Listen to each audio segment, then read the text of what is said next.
बिस्मिल्लाहिर्रहमानिर्रहीम। अस्सलाम वालेकुम नाज़रीन, आप यूट्यूब चैनल देख रहे हैं। मैं इमरान खान हूँ। एक नया चूरन बेचा जा रहा है इस्लामाबाद रावलपिंडी में, वो मैं आपके सामने रखता हूँ। लेकिन पहले अलीमा खानम साहिबा का बेटा शाहरेज़, उसे गिरफ़्तार कर लिया गया है। शाहरेज़ खान जो है वो इमरान खान साहब का भांजा है और शाहरेज़ को उसके घर से अगवा किया गया। पहले तो पता ही नहीं चला कौन लेकर चला गया। उनके वालिद ने यह बताया कि नामालूम अफराद जो हैं वो यूनिफॉर्म के अंदर भी बंधे थे। ये उनके घर में मुसल्ला लोग घुसे और जाकर उन्होंने पहले शाहरेज़ को पकड़ा, बाहर निकाला और एक काले रंग की गाड़ी में डाल दिया। और दो वहाँ पे पुलिस के डाले भी थे, एक काले रंग की गाड़ी थी। तो इन्होंने बताया कि जी मैंने वो गाड़ी का दरवाज़ा खोलने की कोशिश की। फिर बताया गया गुजरांवाला लेकर जा रहे हैं। फिर जब जो वहाँ पर रिश्तेदार मौजूद थे उनके ऊपर भी तशद्दुद किया गया, जो मुलाजमीन मौजूद थे उनके ऊपर भी तशद्दुद किया गया। बगैर वारंट के, बगैर FIR के अलीमा खानम साहिबा के बेटे को लेकर चले गए। ये जो इमरान खान साहब का भतीजा, ये एक एथलीट है और ज़बरदस्त एथलीट है। इसने थोड़े दिन पहले शिफा यूसुफज़ई साहिबा को एक इंटरव्यू दिया था। इसका सियासत से कोई ताल्लुक़ नहीं है। शाहरेज़ के बारे में बताऊं, इनका दूसरा भाई जो है वो कुछ सियासत में थोड़ी बहुत दिलचस्पी रखता है, शेरशाह। लेकिन ये जो शाहरेज़ है इसका सियासत में कोई किरदार नहीं है। मैंने कभी इसको कहीं देखा ही नहीं, ना इसके बारे में कभी किसी ने कुछ सुना है। हाँ, लेकिन ये ज़रूर है कि 4 माह पहले इन्होंने एक इंटरव्यू दिया था शिफा यूसुफज़ई साहिबा को और उस वीडियो के मुताबिक शाहरेज़ आलमी आयरन मैन टाइटल के लिए पाकिस्तान की नुमाइंदगी करने वाले थे। ये आलमी आयरन मैन का ये एथलीट होते हैं, हर किस्म की जो एथलेटिक एक्टिविटीज़ होती हैं उनके अंदर ये हिस्सा ले सकते हैं। शाहरेज़ पाकिस्तान के नंबर 1 ट्राई एथलीट हैं। वो दूसरे पाकिस्तानी ट्राई एथलीट हैं जिन्होंने 70.3 आयरन मैन वर्ल्ड चैम्पियनशिप के लिए क्वालिफाई किया है। और इन्होंने जाना भी था, लेकिन उन्हें 9 मई के मुकदमात में उठा लिया गया। पुलिस ने पहले तो कह दिया जी हमें पता ही नहीं है किधर है, कौन उठाकर निकल गया। पहले कहते रहे नहीं हमें नहीं पता किधर है, कौन है, किधर गया। हालांकि छापा घर पे मारा और शायद ऐसा दिखाई देता है कि शायद किसी दूसरे बेटे को उठाने आए थे अलीमा खानम साहिबा के, लेकिन उठा लिया दूसरे बेटे को जो घर पे मौजूद था। और हो सकता है कोई कन्फ्यूजन हुआ हो, लेकिन बाद में पता चला कि 9 मई के केस में इन्हें गिरफ्तार किया गया है। शाहरेज़ को अब मकसद यही है कि इमरान खान पे दबाव डालना है, अलीमा खानम पे दबाव डालना है, उन्हें दबाव में लेना है। क्योंकि अलीमा खानम हर जगह पे जाती हैं, हर जगह पे जाके बात करती हैं, हर जगह पे जाके जो है वो अदालतों में भी खड़ी हो जाती हैं, अडियाला के बाहर भी खड़ी हो जाती हैं, सिस्टम को एक्सपोज करती हैं। उन्होंने बड़ी कोशिश की कि सुप्रीम कोर्ट में जज साहब से उनकी बात हो पाए, लेकिन बात नहीं हुई, जज साहब ने इजाज़त नहीं दी। वहाँ उन्होंने यही कहना था कि हमें हमारे भाई से मिलवाया ही नहीं जा रहा, जो कैदियों के हुकूक हैं वो भी नहीं दिए जा रहे, तो कम से कम अदालत ये हुक्म तो जारी करे। लेकिन आपके सामने ही है, जज साहब ने इजाज़त नहीं दी, बात नहीं करने दिया। बहरहाल इस ख़ानदान का एक और नौजवान जो है वो गिरफ़्तार कर लिया गया है और पहले तो अगवा किया गया, बाद में पता चला गिरफ़्तार कर लिया गया। जो वहाँ पे उनके मुलाजमीन मौजूद थे उनको भी टॉर्चर किया गया और वो बेचारे अपनी चोटें दिखा रहे थे। मुलाजमीन भी मुसल्ला अफराद बगैर वारंट के, बगैर FIR के घर में आते हैं, बंदा उठाते हैं और चले जाते हैं। इस मुल्क में किसी की चादर और चार दीवारी और इज्जत महफूज नहीं है। हाँ, सिर्फ वही महफूज हैं जो मिलिट्री एस्टेब्लिशमेंट के साथ हैं या जिनके हाथ में जूता और पॉलिश पकड़ी हुई है, और मुल्क के अंदर कोई महफूज नहीं है। जो आदमी उनके मफाद के खिलाफ खड़ा होगा या जो आदमी पाकिस्तान के मफाद की बात भी करेगा, चाहे वो मफाद उनके मफाद से टकरा जाए, तो वो फौरी तौर पे वो आदमी वल्नरेबल हो जाएगा अपनी फैमिली समेत। अंदाज़ा करें, बच्चों को उठा कर लेकर जा रहे हैं। अभी ये ज़रा बच्ची की तस्वीर देखें, ये छोटी सी बच्ची आपको नज़र आ रही होगी। ये जब इमरान खान साहब मौजूद थे ज़मान पार्क में, तो ये छोटी सी बच्ची की एक वीडियो है। ये बड़ी एक क्यूट सी वीडियो है। जब बच्ची इमरान खान साहब को पकड़ रही है, उनके गले लग रही है, ज़बरदस्ती खुद से पकड़ रही है। इमरान खान साहब बच्ची को प्यार भी करते हैं। तो ये पीछे एक आदमी बैठा हुआ है, ये उस बच्ची का वालिद है। जो पीछे इस तस्वीर में राइट साइड में जो बंदा बैठा हुआ है, ये वो बच्ची का वालिद है। इसका पूरा चेहरा नज़र नहीं आ रहा है यहाँ पे। अब हुआ ये कि मिन्हा कासिम बच्ची का नाम है। वो पता चला जी इसको भी पकड़ लिया है। वो 2 छोटी बहनें हैं इसकी, उनको भी, और छोटी बच्चियाँ उनको पकड़ लिया है। और को खातून सादिया अयूब, उन्हें भी पकड़ लिया। काशिफ कश्मीरी है, उन्हें भी पकड़ लिया। कुछ और लोगों को भी गिरफ्तार कर लिया। कुछ 7-8 लोग लाहौर में पुलिस ने इसलिए पकड़ लिए कि इन्होंने इमरान खान साहब की मुकदमे में ज़मानत होने पर मिठाई खाई है। भाई अजीबोगरीब पाकिस्तान के हालात हैं। भाई इमरान खान साहब के मुकदमे में उनको ज़मानत मिल गई, इस पे पाकिस्तान तहरीक इंसाफ के लोगों ने खुशी खा के मिठाई खुद भी खा ली, कुछ लोगों को भी खिला दी। तो इसके ऊपर SHO ने जाके जनाब गिरफ्तारी कर लिया, वो बच्चों को ही उठा के ले गया। और आईजी साहब कहते हैं कि पुलिस को कोई कुछ ना कहे, पुलिस की तारीफें करो, पुलिस बड़ी कुर्बानियां दे रही है। ये आप काम कर रहे हैं, इसके बाद लोग आपकी तारीफें करेंगे। फॉर गॉड सेक, आप शीशे में शक्ल देखें और सोचें ये आप क्या कर रहे हैं। ये छोटे छोटे बच्चों के साथ ज्यादती, वो मासूम बच्चियां, उनको उठा के थाने पहुंचा दिए, औरतों को उठा के थाने पहुंचा दिए, और सजा किस बात की मिल रही है? ना मिठाई खाई जी इन्होंने।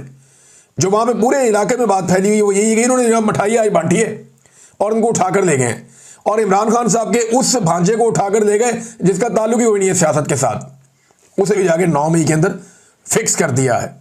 ये है नाजरीन सूरत हाल। इस्लामाबाद रावलपिंडी में नाजरीन नया खेल खेला जा रहा है, जैसा कि मैंने आपको पहले जुमले में बताया इस वीलॉग में, और एक नई चीज लॉन्च की जा रही है। अच्छा, इस सारी चीज का ताल्लुक आर्मी चीफ की एक्सटेंशन के साथ है, ये बात आपने अपने ज़हन में रखनी है। फैसल वाडा एक बात कर रहे हैं काफी दिनों से, आज राणा सनाउल्लाह साहब ने उस बात को ज्यादा क्लैरिटी के साथ कर दिया है। फैसल वाडा कह रहे हैं कि आर्मी चीफ को एक्सटेंशन नहीं मिलेगी, तसलसल जारी रहेगा, जबकि राणा सनाउल्लाह कह रहे हैं कि हमने तो कानून ही बदल दिया है। तो नए कानून के मुताबिक तमाम सर्विसेज चीफ्स की जो मुद्दत मुलाजमत है वो अब 3 साल नहीं 5 साल है, लिहाजा आर्मी चीफ के 3 साल हो गए तो 2 साल और बाकी, तो 5 साल पूरे करेंगे। लेकिन क्या यह कानून पीछे से लागू हो जाएगा या नए सिरे से कोई नोटिफिकेशन करना पड़ेगा? राणा सनाउल्लाह साहब को लगता है कि नोटिफिकेशन नहीं करना पड़ेगा, लेकिन एस्टेब्लिशमेंट और हुकूमत के बीच में इस चीज को लेकर एक तनाव पैदा हो सकता है। इसमें बहुत ज्यादा खदशात हैं। कई लोग कहते हैं कि नवाज शरीफ साहब बदला भी ले सकते हैं, जो उनके साथ किया गया, उन्हें बुलाकर जो है वो कबूतर उड़वाए गए उनसे प्रोटोकॉल देकर, और बाद में उनके तोते उड़ा दिए गए। इलेक्शन में जो नवाज शरीफ के साथ हुआ है वो तो अवाम ने किया ना, लेकिन एस्टेब्लिशमेंट ने जितनी मदद बाकी सारों की उतनी मदद नवाज शरीफ की क्यों नहीं की?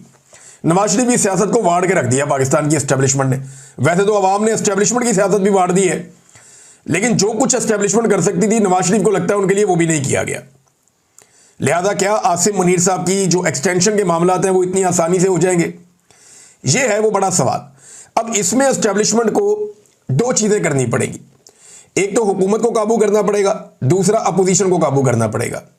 जब भी कोई आर्मी चीफ एक्सटेंशन लेता है ना, तो उसे हुकूमत और अपोजिशन दोनों को काबू करना पड़ता है।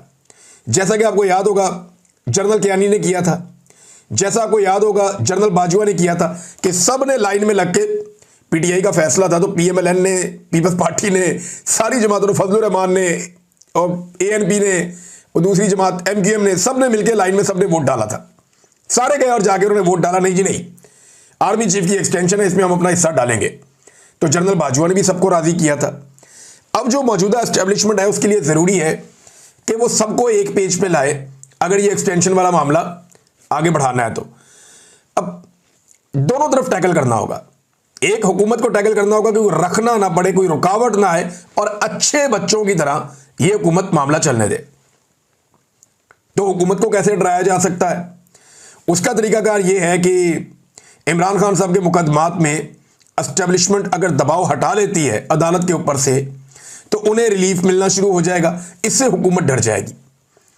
जैसा कि ये जो कल वाला वाकया हुआ इमरान खान साहब की 8 केसों में जमानतें हुई सुप्रीम कोर्ट से, इससे हुकूमत में खौफ पैदा हुआ है। अदालत ने भी जान छुड़ाई कि यार हमारे गले में हर चीज ये लाके डाल रहे हैं, सारे गुनाह हम नहीं उठाने। उन्होंने भी जान छुड़ाई कि यार ठीक है, इतनी ज्यादती भी नहीं हम कर सकते, बस इस केस में जो इंसाफ है वो दे दिया जाए। और वो भी अधूरा इंसाफ दिया है, बात सुनी नहीं है, मेरिट पे बात ही नहीं की, बस सिर्फ उन्होंने भी जान छुड़ाई है अदालत ने भी। तो इमरान खान साहब का पीछे रह गया एक मुकदमा। अब एस्टेब्लिशमेंट ने मौजूदा हुकूमत को भी खौफजदा किया हुआ है कि जनाब अच्छे बच्चों की तरह जो है ना वो एक्सटेंशन वाला मामला चलने देना है, अगर तुमने कोई खराबी की तो इमरान खान बाहर आ जाएगा, ये बात अपने जेहन में रख लो। तो एक तो हुकूमत को भी काबू किया हुआ है, और दूसरा एक और चूरन बेचा जा रहा है जो इस्लामाबाद और रावलपिंडी में ये बात जानबूझ के डेलिबरेटली फैलाई गई है।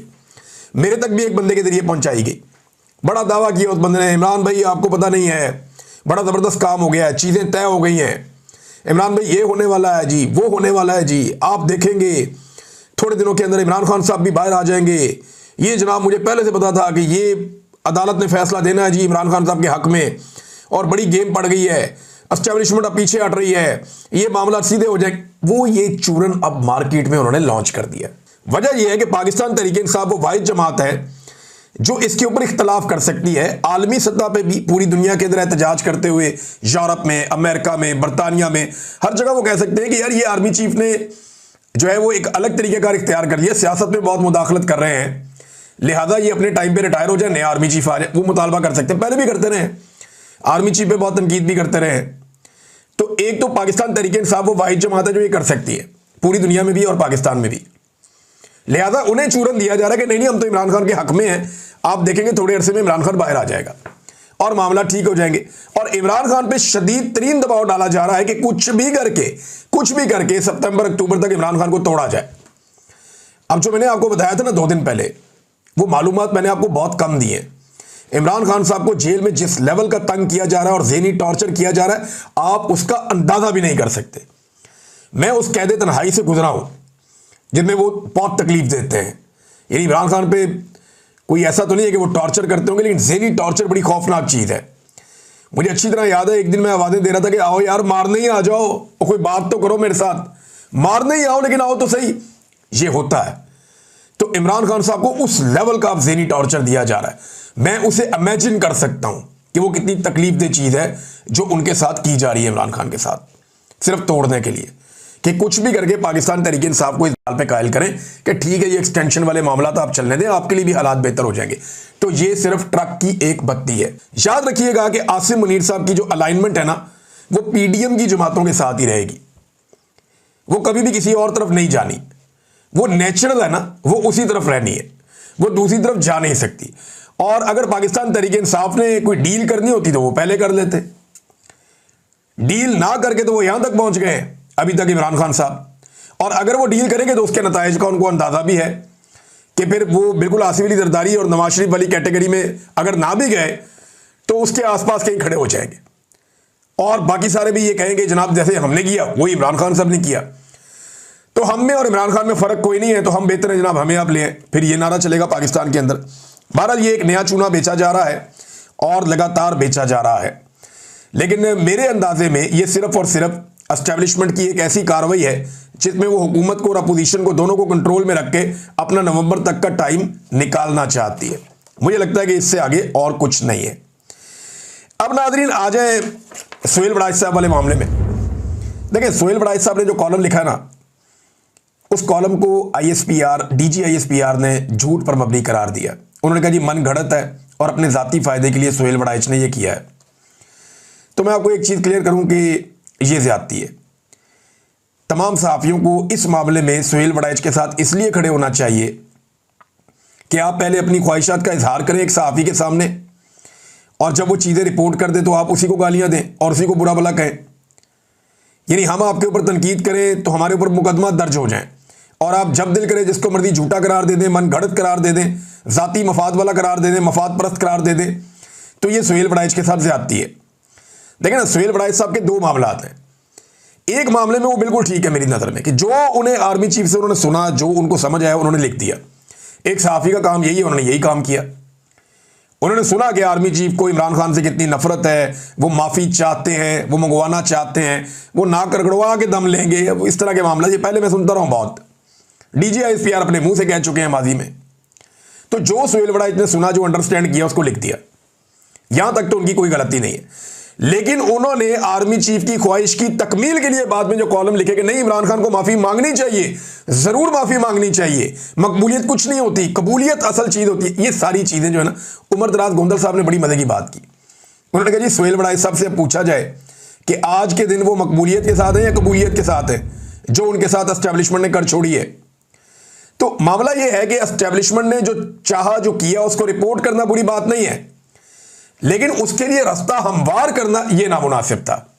जो सोहेल बड़ाइच साहब शाह से ज्यादा शाह की वफादारी कर रहे थे, लेकिन बतौर सहाफ़ी उनके बारे में डीजी आईएसपीआर ने जो अल्फाज इस्तेमाल किए, डीजी आईएसपीआर को मादरत करनी चाहिए और अपने अल्फाज वापस लेने चाहिए। यह बात भी ठीक है। अब सोहेल बड़ाइच साहब ने जो कॉलम लिखा उसमें इमरान खान के बारे में तो कुछ अच्छा नहीं था, लेकिन उन्होंने army chief field marshal Asim Munir की बहुत तारीफें की थी। अगर ये सारी कहानी मन घड़त है तो फिर तो वो सारी तारीफें भी झूठी हुई ना। फिर आप ये भी लिखेंगे सिर्फ ये वाला ऐसा झूठ नहीं है, बल्कि वो सारा जो तारीफों का एक पुलंदा लिखा सोहेल बड़ाइच ने, वो सारा का सारा झूठ है। फिर आपको ये भी लिखना चाहिए और आपको ये भी आवाम को बताना चाहिए। अब एक और बड़ा इंटरेस्टिंग काम हो गया नाज़रीन, सरदार ज़हूर इकबाल साहब हैं, ये चेयरमैन बिजनेस फोरम यूरोप हैं, और इन्होंने 2 स्टेटमेंट दिए हैं, दोनों अलग अलग लग रहे हैं मुझे।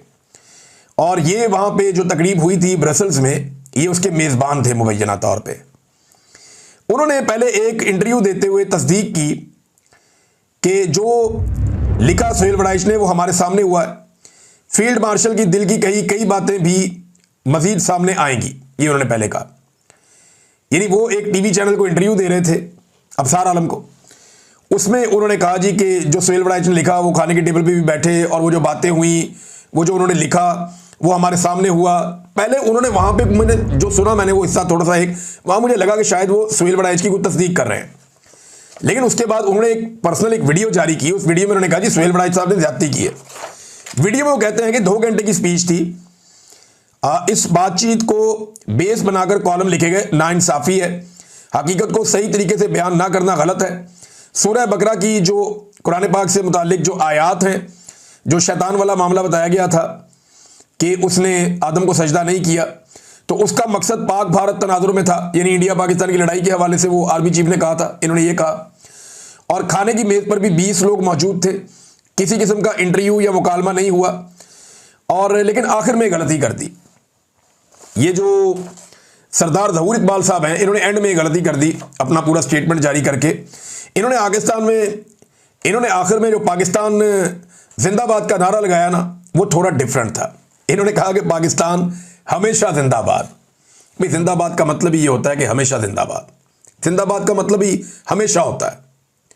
अब ये जो है ना, वो हमेशा जिंदाबाद जो है, ये पाकिस्तान के मौजूदा आर्मी चीफ ने एक नारा नया इजाद किया है कि पाकिस्तान हमेशा जिंदाबाद। अब जब भी कोई पाकिस्तान हमेशा जिंदाबाद का नारा लगाता है, तो वो अपने आप को आर्मी चीफ की टीम में फिक्स करता है। वो बताता है जनाब मैं इस टीम का हिस्सा हूं, मैं यहां पे अपने आप को एडजस्ट करता हूं। तो ये एंड में इनसे गलती हो गई। अगर इन्होंने स्टेटमेंट जारी करवाना था तो सादा तरीके से स्टेटमेंट जारी करवाते, लेकिन एंड में जो नारा लगाया, खास तौर पे पाकिस्तान हमेशा जिंदाबाद जो इन्होंने बोला, उससे पता चला कि ये इनसे किसने वीडियो रिकॉर्ड करवाई है। बहरहाल वीडियो रिकॉर्ड हो गई, जिन्होंने करवाई है उनका भी हक बनता है। अगर उन्हें लगता है कि उनके साथ ज्यादती हो रही है, तो वो जो वहां पे यानी शाहिदीन मौजूद हैं, अब सोहेल वड़ाइच साहब का भी हक है, अगर वो चाहें तो वो भी बाकी यानी शाहिदीन को सामने ला सकते हैं, कोई ना कोई उनका भी गवाह होगा। लेकिन सोहेल वड़ाइच साहब ने गंभीर खामोशी इख्तियार कर रखी है, बनती वैसे उनकी खामोशी है। और सोहेल वड़ाइच साहब हमेशा से मसलहत के और मफाहमत के इसके दायरे हैं, हमेशा से बड़े नरम खू किस्म के आदमी हैं। वो कभी भी डटना नहीं जानते और डटने को पसंद नहीं करते। सिर्फ नवाज शरीफ की गेम चुकी हुई थी उन्होंने एक दौर में कि जनाब नवाज शरीफ डट गया है, हार नहीं मान रहा, और इमरान खान को वो रोज़ाना मशवरा देते हैं कि मत डटें, अब आप हट जाएं और मिलिट्री इस्टेब्लिशमेंट के रास्ते में ना आए।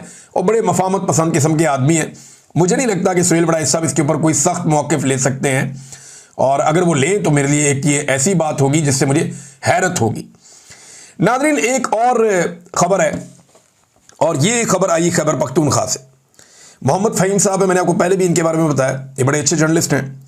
तो मोहम्मद फ़हीम साहब ने बताया कि ये जो शहबाज शरीफ साहब ने आकर वहाँ पे लफाफे बांटे हैं सैलाब मुतासरीन का नाम लेकर, अब वो बताते हैं जालसाजी या धोखा। वज़ीर आज़म शहबाज शरीफ ने बुनेर मुतासरीन में जो चेक तकसीम किए, वो हकदार की बजाय सरकारी मुलाजमीन में बांट दिए गए। यानी वहाँ बेचारे जो हकदार हैं उनको बुलाने की बजाय सरकारी मुलाजमीन को बुला लिया और उनको चेक बांट दिए शहबाज शरीफ साहब ने। शायद मुतासरीन का वो सामना नहीं कर पाते, या शायद जो मुतासरीन हैं वो बहुत गुस्से में हैं और वो वज़ीर आज़म को शायद इस बात का डर था या उनकी टीम को कि मुतासरीन को इनके सामने ना लाया जाए। बहरहाल ये जो मुतासरीन हैं उनकी बजाय सरकारी मुलाजमीन में बांट दिए गए। चंद मुतासरीन और अक्सरियत सरकारी मुलाजमीन कतार में खड़े लिफाफे वसूल करते रहे। मुजाहिरीन बहुत थोड़े थे, ज़्यादा सरकारी मुलाजमीन थे। ज़राए के मुताबिक लिफाफे भी खाली थे। अंदाज़ा करें अब आप, जो लिफाफे इन्होंने बांटे पब्लिक को, वो लिफाफे भी खाली थे, और बाद में अदायगी का भी अभी तक कुछ पता नहीं है कि बाद में पैसे अदा किए जाएंगे या नहीं अदा किए जाएंगे। ये है नाज़रीन हुकूमत की हालत। आपको खुद अपने पाकिस्तानियों को संभालना पड़ेगा। जब भी कभी कोई आफत आएगी, कोई तकलीफ आएगी, पाकिस्तानियों को ही आगे बढ़ना पड़ेगा और पाकिस्तानियों को संभालना पड़ेगा। हुकूमतों ने हमेशा मायूस किया, ख़ास तौर पे ये जो हुकूमतें इस वक्त मौजूद हैं, ये तो आवाम से ऐसा लगता है नफ़रत करती हैं, प्यार नहीं करते आवाम से। बजाय इसके कि ये आवाम का हाथ थामे, ये आवाम का हाथ झटकते हैं। तो पाकिस्तानियों को खुद स्ट्रेटजी बनानी चाहिए, खुद हिकमत अमली बनानी चाहिए। अल-खिदमत एक तंजीम है, बड़ा अच्छा काम कर रही है, कुछ और तंजीमें अच्छा काम कर रही हैं, तो सबको मिलकर इस कार्य खैर में अपना हिस्सा डालना चाहिए।